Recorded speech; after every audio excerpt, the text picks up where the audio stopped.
খালেদা জিয়া অসুস্থ, তাকে বিদেশে পাঠাও। আল্লাদের আর শেষ নাই, একটা কুলাঙ্গার পয়দা করে ছুঁয়ে গেছে জিয়াউর রহমান। ছোট ছোট ঘটনা প্রবাহ ছাপ রেখে যায়, মানুষকে নতুন করে ভাবায়।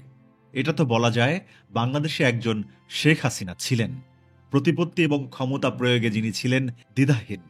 নিজের প্রয়োজনে যা করতে হতো সবই করেছেন, পথে বাধা রাখতে চাননি।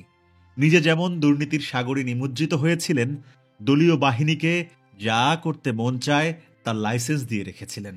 কিন্তু এটা এখনো অনেকের মনে প্রশ্ন, অতি সাধারণ এক রমণী কিভাবে এতটা নির্মম ও প্রতিশোধ পরায়ণ হলেন? শেখ হাসিনার জীবনের ইতিহাস শেখায় লুকিয়েছিল কি এমন কিছু যা তাকে হিংসুটে নীতিহীনতার দিকে নিয়ে গেছে? আর আমাকে বেশি কথা বললে সব বন্ধ করে দিয়ে বসে থাকবো। ইতিহাসের জন্য হয়তো খুবই ক্ষুদ্র, কিন্তু শেখ হাসিনাকে বুঝতে বড় এক পরিমাপক হতে পারে। পারিবারিক আবহে শেখ হাসিনার আচার আচরণ কেমন ছিল, কি চাইতেন তিনি, পরিবারের লোকজনের সঙ্গে তার সম্পর্কই বা কেমন ছিল, এমন সব প্রশ্নের উত্তর আপনাদের সামনে এখানে আছে আমাদের তাপস এবং পরশ শাসক।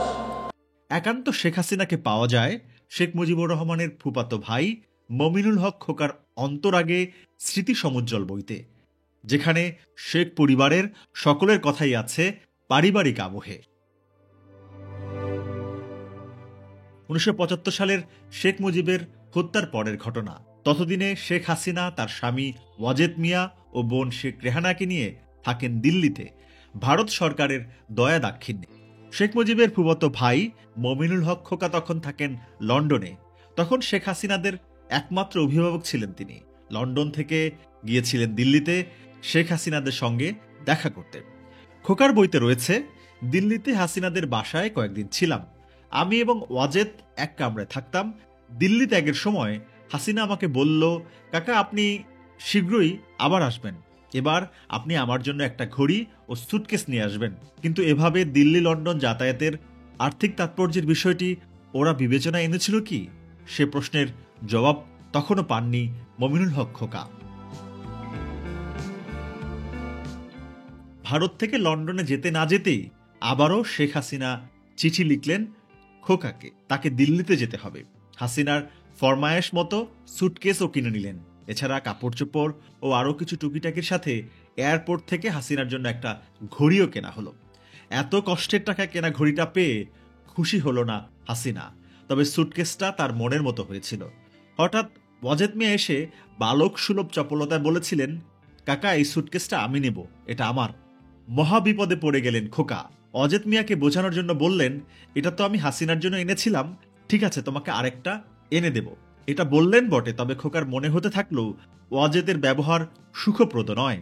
শেখ মুজিবের মেয়েকে বিয়ে করার জন্য যে ঝামেলা তাকে পোহাতে হচ্ছে তা হয়তো তার ধৈর্যের সীমা অতিক্রম করে যাচ্ছে, নয়তো শেখ হাসিনার সাথে তার সম্পর্কটা ভালো যাচ্ছে না। সময়টা 1976। এবার লন্ডন থেকে চিঠি গেল শেখ রেহানার। মমিনুল হক খোকাকে লেখা সে চিঠিতে খুবই রাগান্বিত ভাষায় লিখলেন, কাকা আমাকে লন্ডনে নিয়ে যান, নয়তো আমার মরা মুখ দেখবে। শত কষ্ট হলেও মমিনুল হক খোকা ছিলেন হাসিনাদের একমাত্র অভিভাবক, তাই তিনি দিল্লিতে গিয়েছিলেন রেহানাকে সঙ্গে করে লন্ডনে নিয়ে যেতে।